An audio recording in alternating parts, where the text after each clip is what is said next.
Welcome back to the Legal Weekly Wine, where we talk about the week's hottest legal topics. We are back for a second time this week because we did a video yesterday and published it regarding the jury instructions, jury deliberations, and the parties' closings. Since we made that video, of course, the hottest legal topic came out, which is the verdict. And as of last night, Thursday night, May 30th, Trump was convicted, found fully guilty of all 34 indictments at the felony level rather than the misdemeanors. So we couldn't resist. We had to get back on, and we got Chelsey back, and we got Dr. Vial before he left for about a week. So we've got the whole gang back. I'm Virginia Tehrani. I'm the CEO of the Law Unscripted that hosts the Legal Weekly Wine and also provides law class and bar exam review materials online at www.thelawunscripted.com. Dr. Vial's a part of that, and Chelsey and I are the large majority of the videos and options that you have. So Chelsey is Chelsey Rogers. She is also with the Law Unscripted, as well as we are both with Tehrani Law. Chelsey, thank you for joining us. Glad you're here. Yeah, good. I'm glad to be here. We couldn't let you not be in this program, right? I had to be here, especially for this. I'm shocked, y'all. I can't wait to start talking about it because, oh my God. I know. And we missed you yesterday. I knew you weren't feeling too well, and I know you're not feeling too great this morning. So thanks for joining us anyway. I'm glad I can be here. All right, Dr. Vial, this is Dr. John Vial he's the Dean of the Honors College at Middle Tennessee State University. He's an expert in political science, the Constitution, the amending process, and constitutional law, among other things. Dr. Vial, thank you for joining us before you left. Good to be here. I'm telling you, the gang's all back. So I don't know where to start, but I'm going to start with the question. For each of you, we have not been giving opinions as to whether we think what we thought the outcome would be. We've been giving other opinions and other predictions, but not that one. I'm not sure any of us really knew what to predict, and maybe a little bit scared of making a prediction like that. But Chelsey, I'm going to start with you. You seem very, very excited this morning. Are you surprised at the 34 felony convictions? Absolutely. I'm surprised about everything that has happened. Yes, because I'll say what my prediction was. I thought he was going to be convicted of the misdemeanors and not the underlying election crimes. That's what I thought the most likely outcome was, either that or a hung jury. Those were my two predictions of likely options in my mind. I did not think this was going to happen. That was not on my list of 2024 bingo, but here we are. I like it. I like the way that you say that. And while we're talking with you, I know this is the weekly wine, but everybody will probably guess and know anyway. We're taping this on Friday morning. I couldn't bring myself to do wine on Friday morning. What are you drinking? I have a Celsius in the peach flavor. For our Georgia peach. You see, look at that. See, I didn't even make it. You and Dr. Vial were there with it, though. And I think we're twinning, aren't we, Virginia? We are. I love your peach flavor. And we did not plan this, but I also grabbed a Celsius this morning. Dr. Vial is opting out of the Celsius and going with water for some reason. But I think you don't do caffeine in the morning, you said? That's right. Or at all? Isn't this the time to have caffeine is the morning? Okay.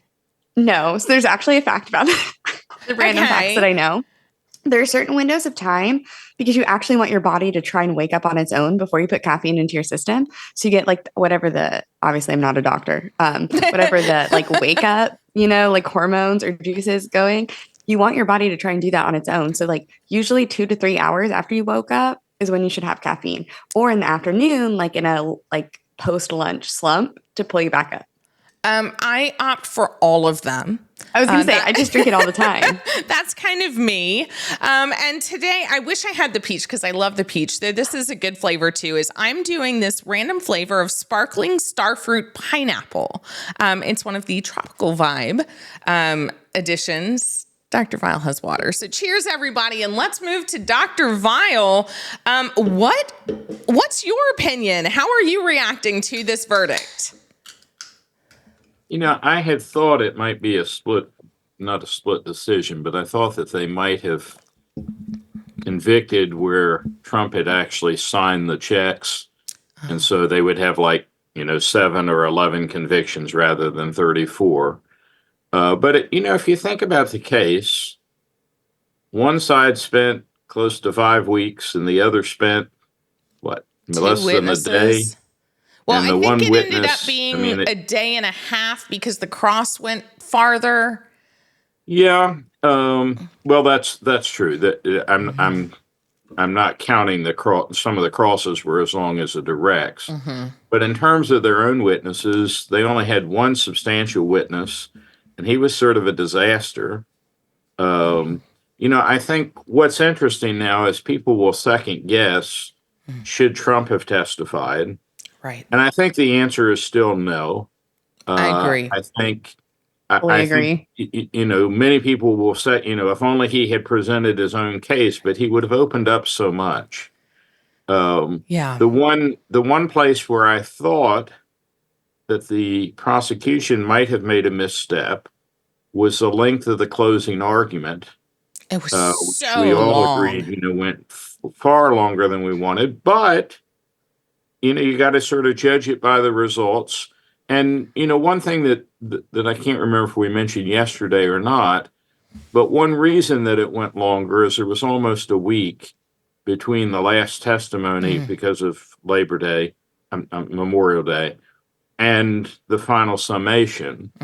And, with a witnesses like Cohen and Stormy Daniels, you really had to have a lot of backup information. And frankly, it takes longer to describe, when a check was written and who was there and what it meant and how many other checks he'd written. Right. And so, it's hard to second guess a winning strategy. And it worked. Now, what will be the outcome, legal or political? Will he serve jail? He can. And, if you want to think about equity, Michael Cohen served time in jail. That's true for the same behavior. His CEO, right? Or CFO, which is it? Is still in jail. Is that Weissman? What's his last name? Weisselberg. Weisselberg. I'm not sure. It's horrible. Guys, it's really early in the morning. We're working through it. But yes, you're right. They're both have served jail time over fraudulent offenses regarding the hush money situation with Stormy Daniels. Right. And Cohen in particular, that sort of matches the kind of charges that Trump has been convicted of. So I don't know. I do think it's very unlikely that a judge would put a sitting, although we've talked about this, it's happened before. Eugene Debs was in prison, a socialist candidate, when he ran in 1920. He ran his campaign from jail. No, that's right. And actually, if anybody could do it, poor me, this shows the system is rigged against me. There's I don't think we talked about this last time. One of Trump's most famous speeches was his inaugural address. And most people call it American Carnage. Usually when you're giving an inaugural address, I think back to John Kennedy, the torch has been passed to a new generation, we'll go anywhere, fight every fight to protect democracy. It's usually a very positive, very forward looking. And Trump's speech was, the country's going to hell in a handbasket and only I can save it. Right. And yesterday he sort of reverted to that. The nation is in decline. And then he went on sort of a tirade on immigration, which probably didn't have any effect on his trial. I mean, Yeah, to my knowledge, none of the 12 jurors were. What does that even impact? What does immigration have to do with that trial at all? Well, the country's going to hell, and that's according to him. idea. And so this is another indication of that. I don't know. I mean, he came into office in 2016, mostly, with a set of grievances. You would have thought after 4 years, maybe the country would have gotten a little bit better and people would have recognized that and reelected him, but they didn't. Yeah. So I don't know. He's still sort of the angry man routine, and for me, it's just a little hard to perceive of a billionaire as a martyr. But he would like to sort of put himself up there with Dr. King and Mr. Mandela and others. Right. We'll see how it plays. Certainly there's some audience for it. Well, and he compared himself to Mother Teresa. How did that go? He said even Mother Teresa would have been convicted based on the trial. I thought that was a positive development. I had no idea that he knew who Mother Teresa was. So, I actually thought it was some progress. No, that's funny. Chelsey, were you aware of that statement? Yes. And what was your reaction to it? I'm very rarely speechless, but I was like, I can't, how can you even reason with someone who says something like that? Right? Like, you have lost the plot. Yeah, it was kind of an astounding statement to me. That's what I was too. like, truly like a cartoon. My jaw just dropped. Like, what are you talking about? Right. And for those who don't know, and I'm trying to describe it again, forgive, it's early morning, but he was saying something to the effect of this system is so corrupt and the judge is so corrupt in this trial that no one could have won. Everyone would have been convicted, even Mother Teresa. Now, my own reaction was, well, Mother Teresa didn't write any checks. And she didn't employ Michael Cohen. She didn't hook up with the porn star. Right. So let's start there. I think that's a little incredulous. Certainly he is still railing against the system, saying Biden has, created this, has pushed this. The Justice Department is after me. The judge is corrupt. The system is corrupt, etc. But this is a state case, and I think that's essential to remember. This is not a federal case. This is a New York state case in a New York state court with New York judge and jurors. And one of the attacks he's had on the jurors before is that New York is a Democrat state for the most part, and, he'd never get a fair trial in New York because they're all Democrat and he's a Republican. I think that's probably what he's going to play next. I think that may be where he's headed. I don't necessarily think that's true because each state, leans one way or the other. And, I've gotten convictions in Maryland, even though it's a state of Democrats. I've gotten not guilty. Acquittals. Thank you. I've gotten acquittals in Virginia in a state that's mostly Republican. And I don't think that that's necessarily true. I was surprised at the final verdicts. I thought it was going to be a hung jury. That was my conclusion. Was that was most likely, yeah. Yeah, I think there's going to be a holdout or two. I was thinking it was going to be the attorneys. Quite honestly, those two attorneys on the jury, I thought, well, they're going to find a way to say, look, there is reasonable doubt. There's at least this one piece. That didn't happen. So to me, and it was quick. I feel like their deliberation was quick. Like that means that there wasn't a whole lot for them. I don't know. I felt like when there's sort of the conversation about, okay, well, they're asking for certain pieces of evidence to be represented or, read out by the clerk, and re-looking at parts of the instructions. I was like, oh, this is going to take a while. They're really going through it. And then, nope, apparently not. I mean, it seems like based on the timing, and I agree, Chelsey, Dr. Vile and I were talking yesterday of with them asking for jury instructions to be read again, with them asking for testimony from Cohen and from Pecker, that it seemed like they really needed to go back. But what the reverse it seemed like they had now, specific questions, though. It seemed like they had agreed with them, in hindsight looking, with what they asked for and how quick it went. It sounds like they were mostly on the same page and they wanted to clarify a couple details and then they were good to go. And maybe it was they were clarifying, Dr. Vial, maybe they were clarifying your issue of, well, we know he signed 7 checks, but can we find him guilty of the others he didn't sign? Or maybe it was, we all agree it's misdemeanors. Can we get up to a felony? I don't know. And, these poor jurors, I don't envy them. I am so grateful for them, and everybody should be, whatever the verdict, because they took how many weeks out of their lives to serve on a jury. That's a thankless job, especially for this case. They've been placed in a position where they're like the judges in these cases and others who may get death threats. They may be like the Georgia election workers, where they're defamed, where they get death threats, where their jobs may, ultimately they may lose them. They may be hard to find them if they're identified. And I think that's a hard position that they didn't want to be in.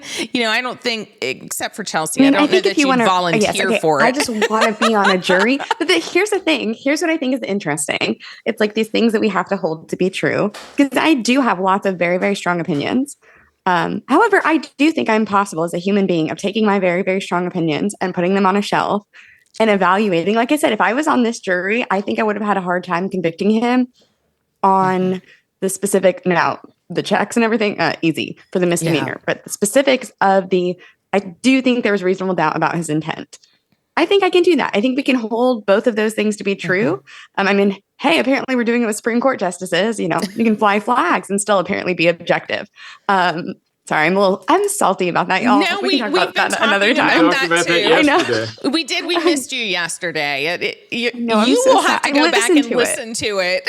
No, I did. I promise. I already listened to it. Maybe that's why it's fresh on the brain. But I'm like, I think we can hold those things to be true, that you can have lots of opinions about things and still attempt to be as objective as possible.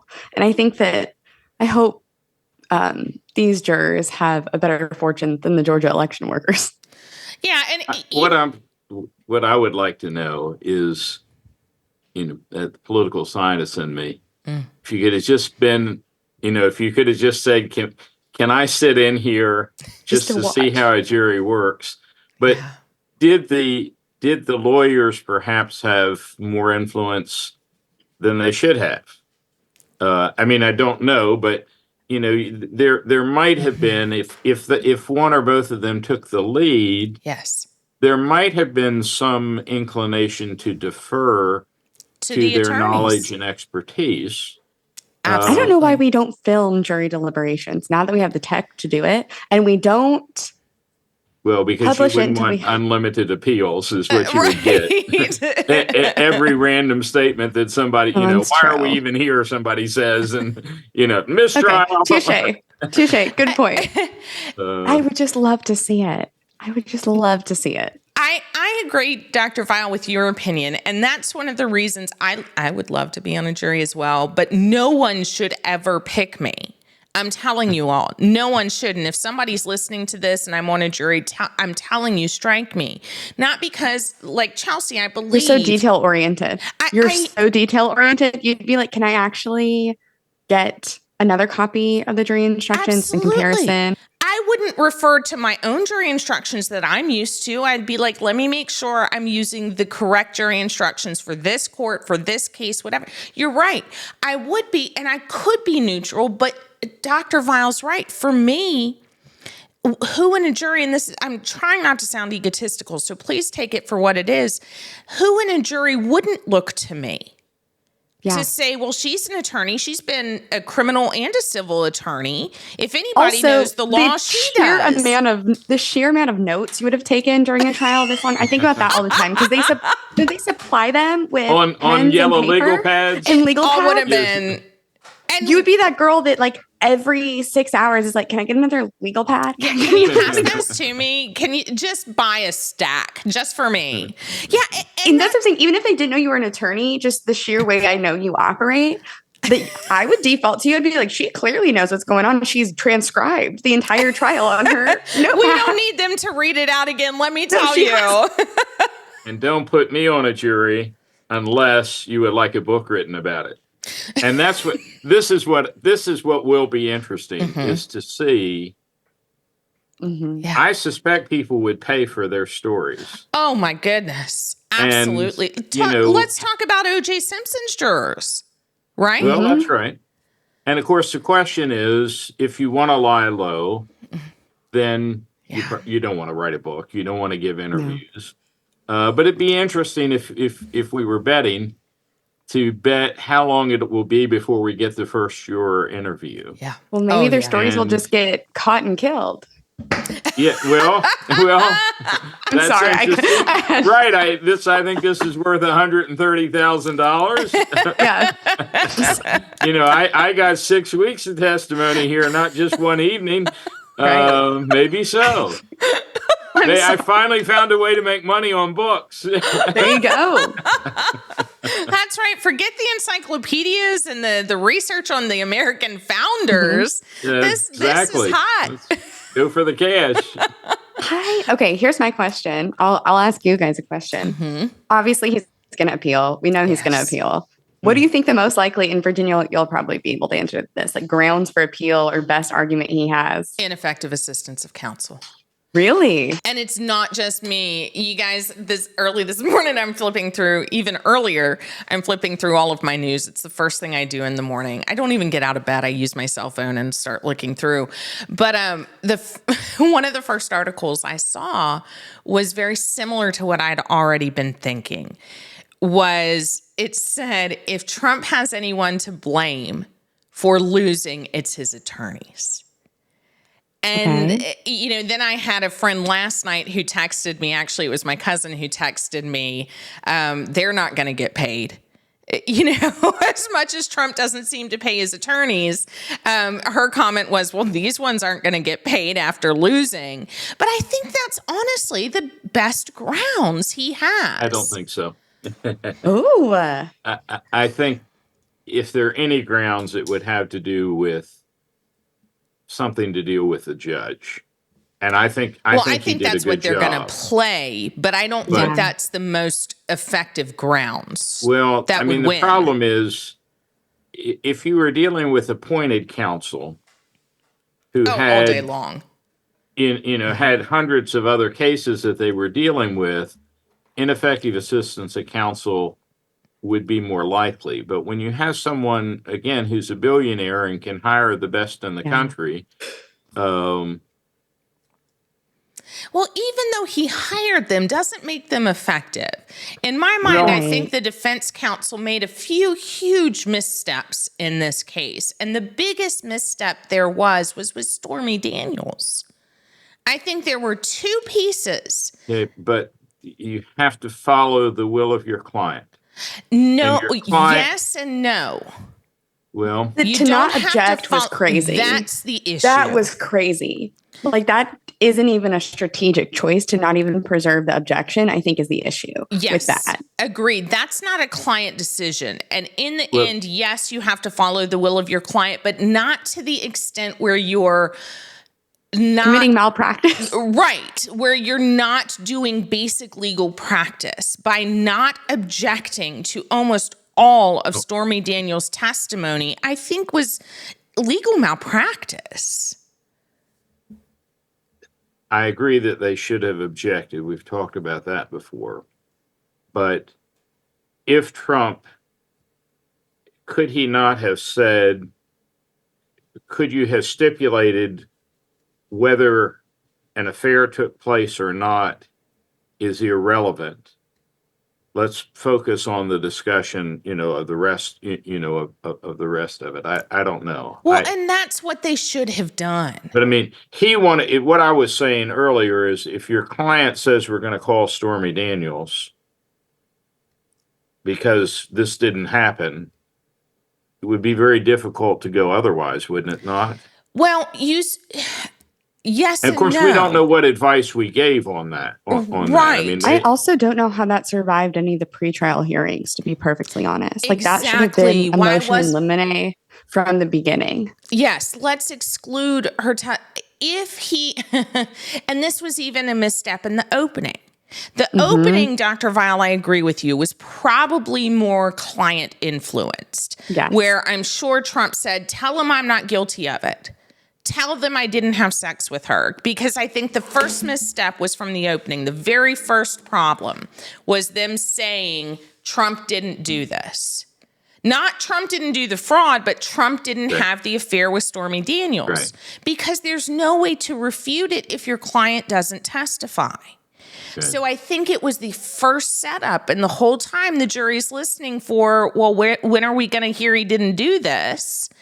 And by not presenting evidence, by not objecting to Stormy Daniels' testimony, even if he said, yeah, I want to hear this, you have an obligation as an attorney to preserve your client's rights, not just to do what he says, but to preserve those rights. And these are so fundamental of Attorney 101. I mean, I've been an attorney for 18 and a half years, and even as a first-year attorney, I can't imagine having done that. I'm a baby attorney, and absolutely not. Yeah. Like, that's crazy. Yeah, I mean, to the extent that I've worked with how many different clients, I mean, hundreds of clients over 18 and a half years. It might be over 1,000 by now. I've represented, I don't know. It's been so many. I honestly can't name them all. But I cannot imagine having a client being able to tell me what not to object to.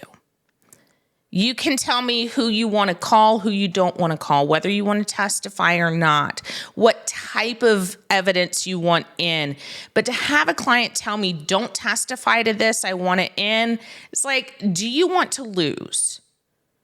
And, you know, honestly, I've had cases where, and especially for criminal defense, and oftentimes even for civil, it's a little harder with civil because it's preponderance of the evidence, right? All you have to do is it's a little more likely than not that this happened. But for criminal, beyond a reasonable doubt.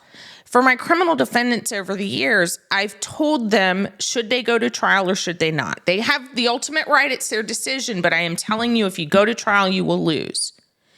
For the clients who have said, no, we're going to go to trial anyway, every single one of them have lost. Every single one. Because I'm a trial attorney. And you know your jurisdiction. And I wonder how much these attorneys knew their jurisdiction, knew the law, and knew criminal defense. And if you don't know it, don't do it. He hires attorneys that seem really ill-suited for the particular instances for which he hires them, like a lot. I feel like when we've looked at his attorneys for other things before, it seems like Miss Haba from the that's civil. what I'm thinking of. This is his third loss, right, in New York court? Yes. Or fourth, maybe. Carroll case, the fraud, the $300 and some million plus, you know, he's also lost on a gag. I mean, he's gotten a gag order and gotten fined for that. But even more than that, go back because there were the corporation issues. Didn't he have this same judge presided over the prior cases where there were, was it civil? I can't even remember. We didn't touch on these. Well, this is his first criminal conviction. It is his first criminal. So you're right. So it had to be civil, but there were civil counts or civil allegations against him for corporate issues, for other banking issues. He also lost several years back. He lost on the Trump University. That's what it was. Thank you. Right. That's exactly what it was. So that's 4 times in New York. And Chelsey, I agree, is who's he hiring for what? Just because they're an attorney doesn't mean, I mean, nobody should send me into bankruptcy court. Right? You don't want to go be a tax, I'll just jump into tax law real quick. Like, no. But aren't we missing the obvious? Oh, what's that? And we'll end on this. It's not the judge. Probably, honestly. What are we missing? It's not his attorney. It's Trump. Yeah. 12 men and women, who all swore to examine Yes. the evidence as impartially as possible, And to follow the law. concluded that Trump was guilty. Yeah. I'm inclined, and I would have been, I guess I would have been a little, if they had exonerated him, I would have been less inclined to say he wasn't guilty than to say we have a system that requires Beyond a reasonable doubt. beyond a reasonable doubt, and they weren't able to meet that burden. Doesn't necessarily mean he's innocent, but it means he's legally innocent. Right. But I'm inclined to believe, that the real problem here is Trump. Yeah. He has, frankly, the surprise ought to be that he's kept out of jail as long as he has. There have been discrimination suits against him, all kinds of business dealings, how many bankruptcies. Right. How much fraud seems to be happening all around him. Yeah. You can only do this so long before hopefully the law will catch up with you. Yeah. So fraud, perjuries of all of the people around him. There are very few cases that I know of, maybe one or two before the Supreme Court, that has actually ruled that counsel was ineffective. And again, they tend to, the bar is crazy. It is high. They tend to be people who fell asleep at their table or, didn't give any cross-examination. These people, whether they should have asked this or that, they went full bore. And let's look at the second prong of Strickland. Strickland versus Washington, the second prong of ineffective assistance of counsel, even if you have the worst, was it prejudicial to your case? Right.